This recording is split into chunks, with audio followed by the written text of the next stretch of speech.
Good morning, everyone. It's currently late June, and borders are still closed. We're still not allowed to enter the United States or our neighboring province of Alberta, so I can't really venture off too far.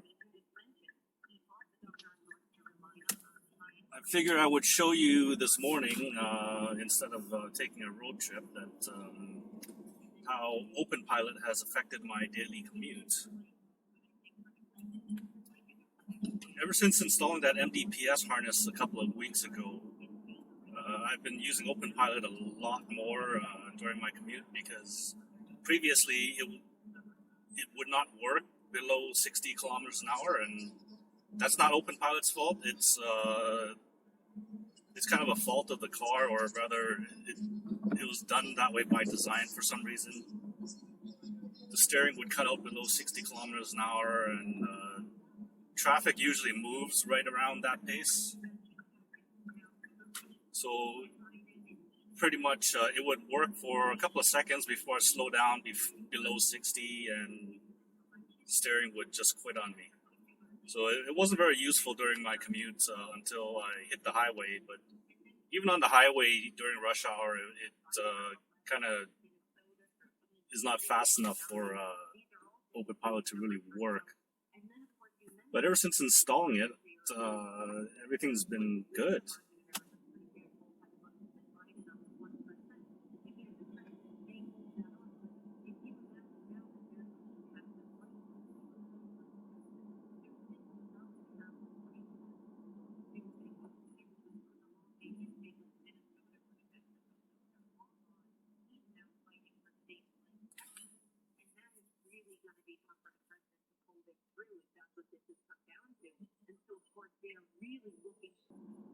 So I haven't engaged Openpilot yet. I'm still manually driving it. One thing to note about the build for the HKG or Hyundai, Kia, and Genesis builds is that once the system is engaged, it will still continue to steer for you when, even though that it's not on.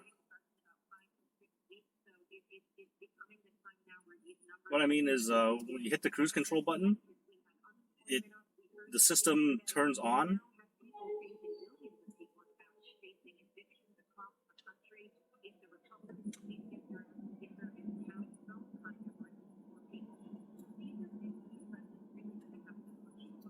So I'm going to turn it on here now. Just hit the cruise control button, and there it starts steering for me. I'm still controlling the gas and brake manually. It's just the way that our branch is built.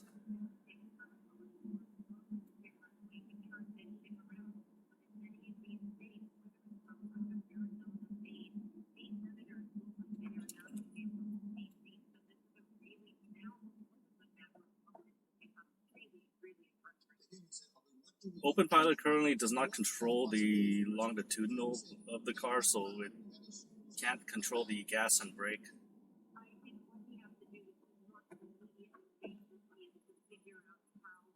So I'm just going to manually override this here because it's a cone zone or construction zone. Openpilot can't really see things like that.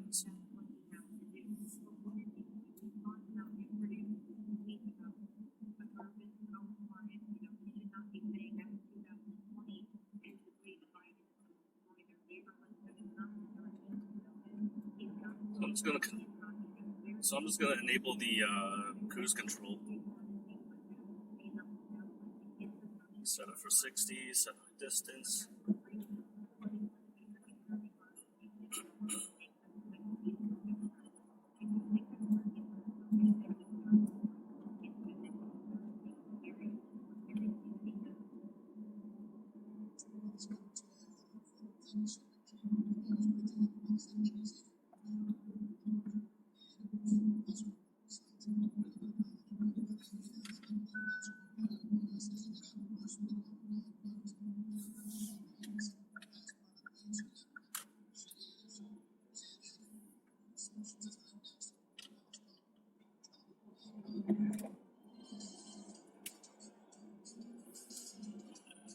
Zoom.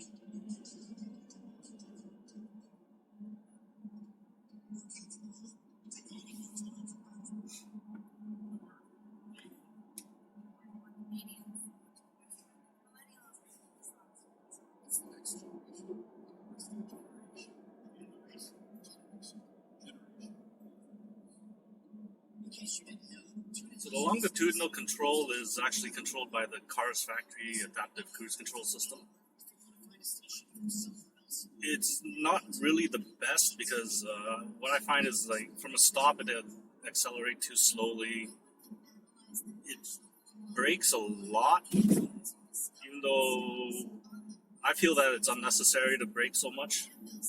But the system, I guess it's programmed that way because it's one of the earlier systems available.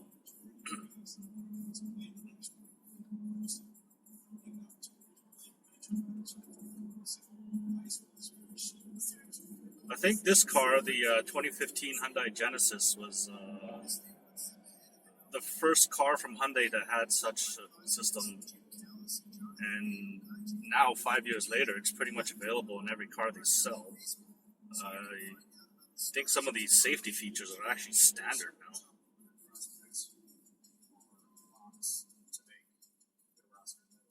Many of these will come as a surprise to many people, but starting right up is our channel pipeline on TuneIn to listen. So just ahead of this intersection is the on-ramp for the highway. And from there, it should be pretty much smooth sailing. For weekly recaps of what's happening in every conference, nostalgic flashbacks to classic games, and big picture discussions on the future of the sport. Yes, they found a way to show that they're really interested.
We're on the highway.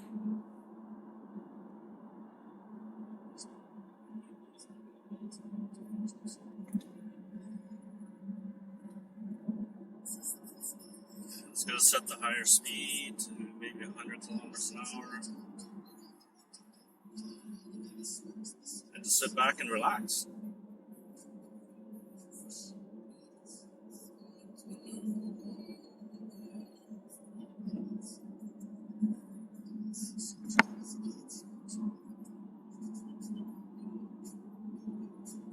Traffic today isn't so bad.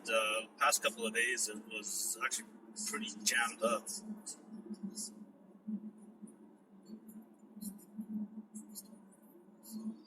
And we still have a pandemic going on. I don't know if there's actually that many people going to work or not.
So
for the most part, Openpilot's been doing all the driving on the highway. There was a couple places where I had to take over to basically pass a car. And Openpilot's not going to do that for you. So it does have a lane change function, and that works pretty well. But I wouldn't use it to pass cars in this type of traffic. It's just traffic they follow too closely together here. I'm not sure about other cities, other highways, but here in Vancouver, everyone tailgates, and it's just not a comfortable situation for me to use the lane change function.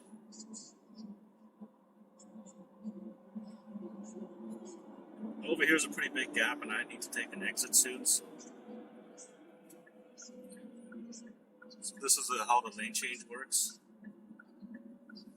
Just flip the signal, and 3 seconds later, it'll change lanes for you.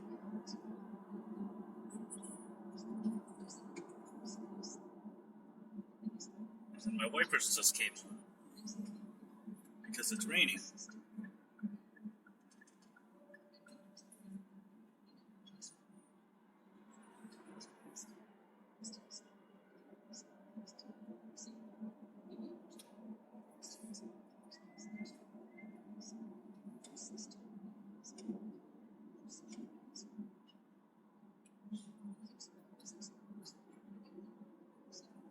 show you again. Change lanes.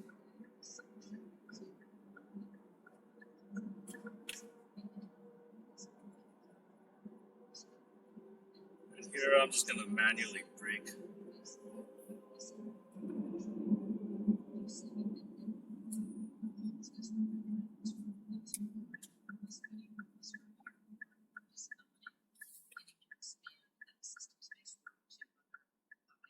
That lane kind of split into 3 lanes, so I had to manually choose.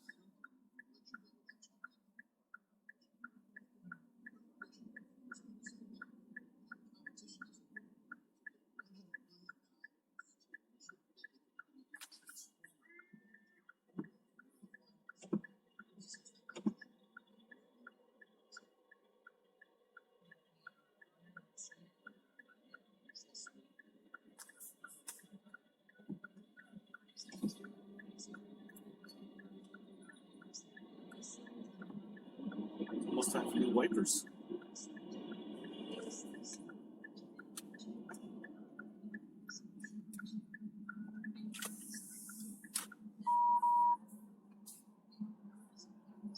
One thing to note is the Hyundai Kia Genesis branches. For the lane change, it does use the blind spot monitoring. So if you go for a lane change and there's a car in your blind spot, it will not change lanes for you.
Stare around this fencing.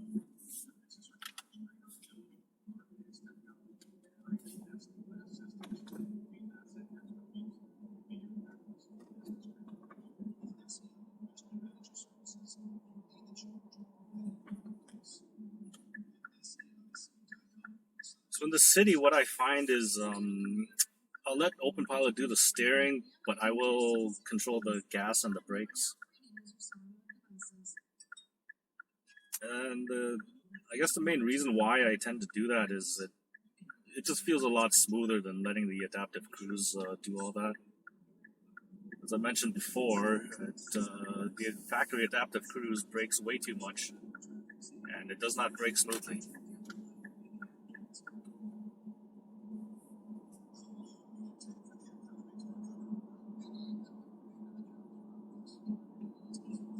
And the same kind of goes for the acceleration as well.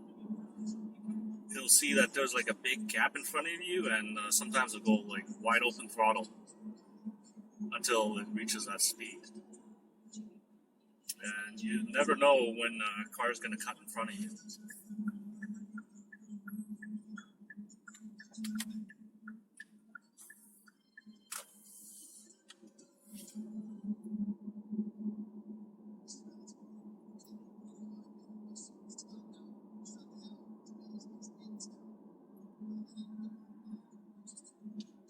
So here we are at the office. I hope you enjoyed this video and found it informative. And if you're thinking about buying Openpilot, I hope this helps you make up your mind.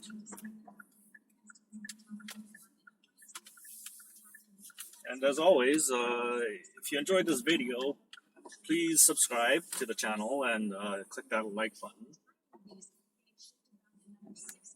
And hopefully, in a week or two, I do have a week off, so I'll try to get some more driving videos, or since things are kind of opening up in BC, I might show you some destinations and maybe some restaurants.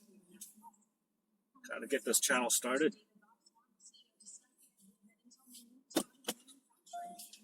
But until next time, please take care of yourself and continue to self-isolate. Canada's doing okay on the COVID situation. Not so much for the US. Seems to be getting out of control. But do what you must to stop the spread, whether it's stay inside or wear a mask.